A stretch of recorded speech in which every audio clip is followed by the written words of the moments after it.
This book, titled To Be the Daylight, the title comes from a poem by W.S. Merwin, and I'm going to read that poem. It appeared in the New Yorker a year or so, no, 2014. Okay, it's called Living with the News. Can I get used to it day after day, a little at a time, while the tide keeps coming in faster, the waves get bigger, building on each other, breaking records? This is not the world that I remember. Then comes the day when I open the box that I remember packing with such care, and there is the face that I had known well in little pieces staring up at me. It is not mentioned on the front pages, but somewhere far back near the real estate, among the things that happen every day to someone who now happens to be me. And what can I do? And who can tell me? Then there is what the doctor comes to say. Endless patience will never be enough. The only hope is to be the daylight. And that is, grateful that the Merwin family gave me permission to use the phrase from the title of my book. And, hello, here.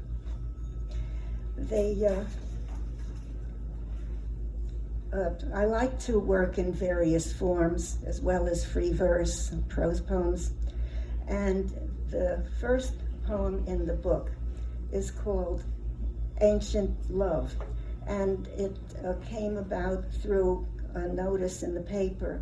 Greek archaeologists find couple locked in millennia-old hug. And the poem is written in terza rima, which seemed right for that ancient theme. Why disturb bones that lay in close embrace 6,000 years? Age 20 when they died, strong limbs entwined, glow of youth in each face. Might this have been a double suicide? Intense passion blocked by society, hemlock's bitter wine to make her his bride? Or did some cataclysmic irony befall them as they kissed? A volcano's hiss and roar as in Pompeii, a fiery mass, or an earthquake avalanche of loam? Were they aware of oncoming burial or orgasmic peace in sudden catacomb? Did they live their lives in material comfort? Not likely, for they wore no gold. Diggers uncovered no sartorial clothes, no Neolithic hoes, stone axe, household chisels, pots.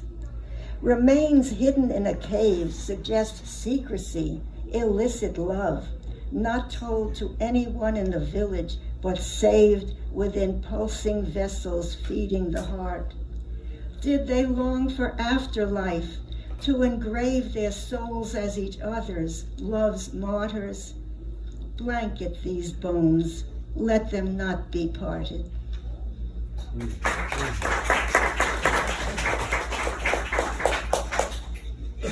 Where I live, we're on the edge of the woods, and there's a nice path that you walk along the side. And I think even more late this year, because it's warmer, you get the cicadas and the katydids going. And so in August, the trees sing, core and bark, concentric rings resounding, rain-heavy dark green foliage amplifying.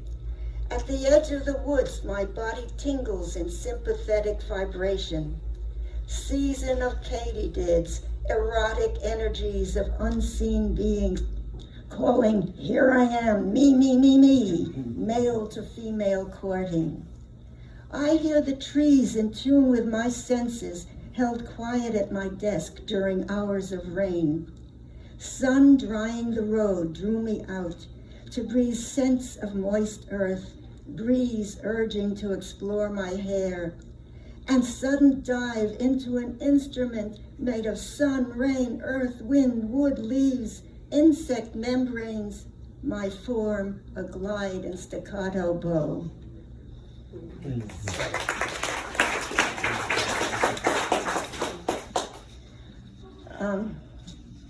I'm not sure where this one came from. It does have a memory of a childhood incident, but this great-grandfather is imagined. Great-grandfather.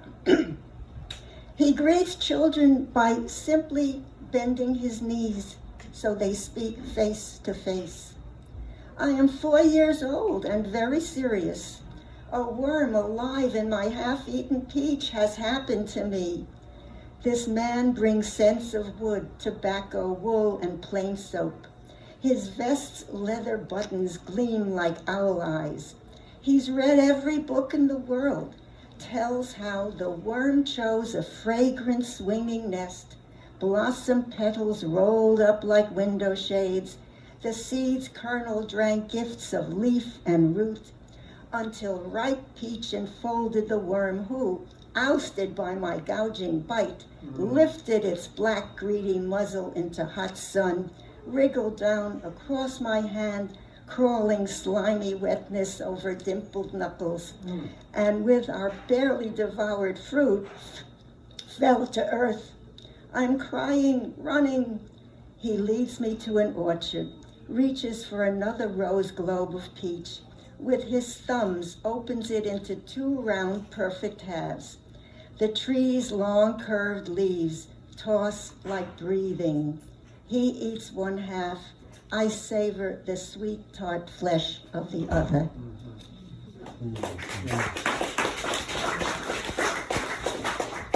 And this is the brand new one.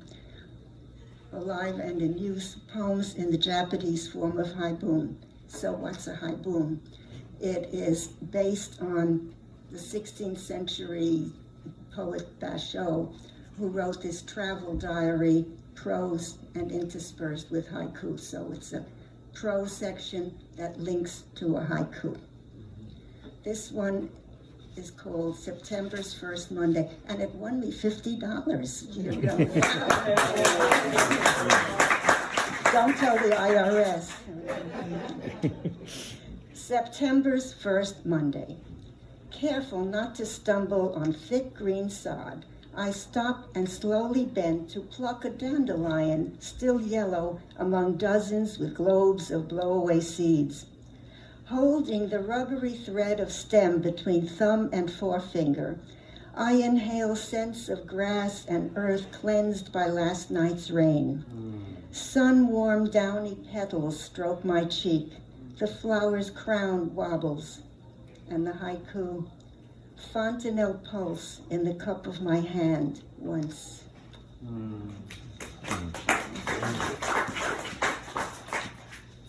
And this is an actual memory of my late husband and I. Mountain's Gift. On a visit to Acadia National Park in Maine, we drive as far as allowed to the high granite peak of Cadillac Mountain, then hike a mile to the summit. Above the tree foliage line, we walk on bare speckled gray rock. Sitting side by side on a convenient outcropping, we gaze at the panoramic view. In a moment, my husband reaches out.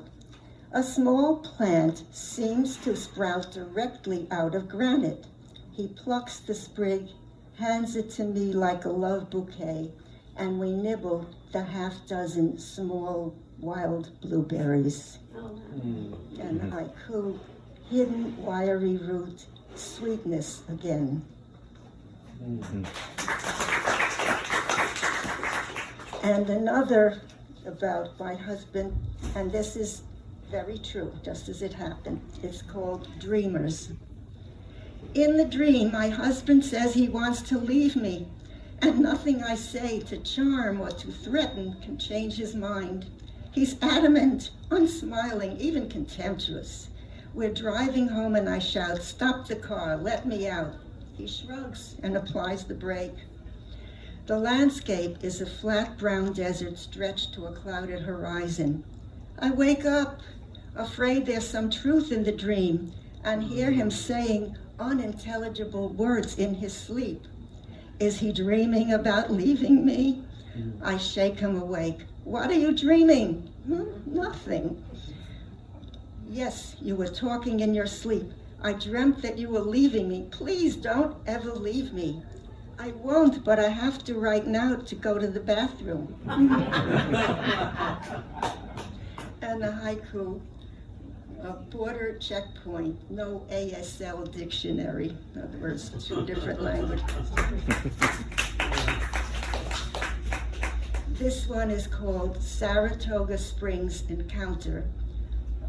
This is at Yaddo, walking to the racetrack. Saratoga Springs Encounter. Green algae clogged the lake, nourished by waste toxins from the racetrack. I walk past on the edge of the highway toward the track entrance. Just after sunrise, I've come out to see the horses exercised. On the public road lodges an old tortoise with filthy toenails, mud-colored fungus on odoriferous shell, thick body, and toothless, sharp beak. "Are you dead?" I shout, and stamp my foot to get a rise out of it. The left front foot stirs. "Get out of the road." Not the slightest movement. "I don't want you to be hit by a car." The front knee bends. I stamp in staccato thumping. "Move." 2 more knees bend, then a 4th, and the creature drags an inch forward. I stamp, it drags itself forward, leaving a wet greenish trail on the pavement until flopped on the grass border. The sun is high. The haiku, slow trek from toxic lake, hot asphalt.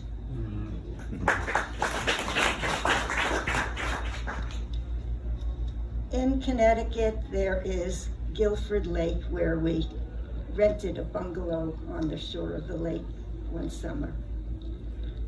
Guilford Lake. A young boy named Ken sat upon the stone wall at lake's edge today, fishing for bass, catching only sunnies and throwing them back. One came up deeply hooked, and when the boy tugged, worse happened. It held. I saw that he had no sense of working the hook out gently, as I might work an earring through my earlobe, and much blood came upon the boy's hand, his left hand. Loosening the fish at last, he threw it back, worried though. "He's not dead, he didn't come up. If he dies, he'll float."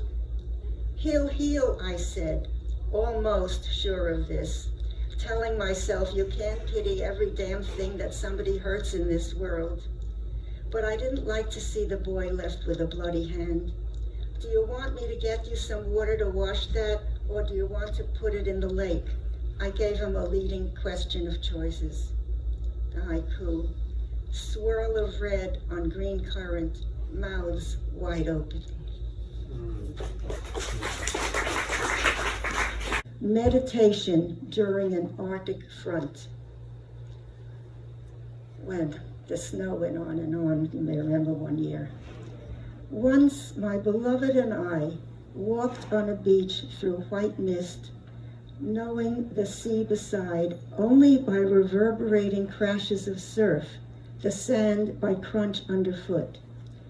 The tingling, damp, physical earth matter seemed to foretell something lying in wait, not in ambush, simply there. Blue light of day absorbed into other time.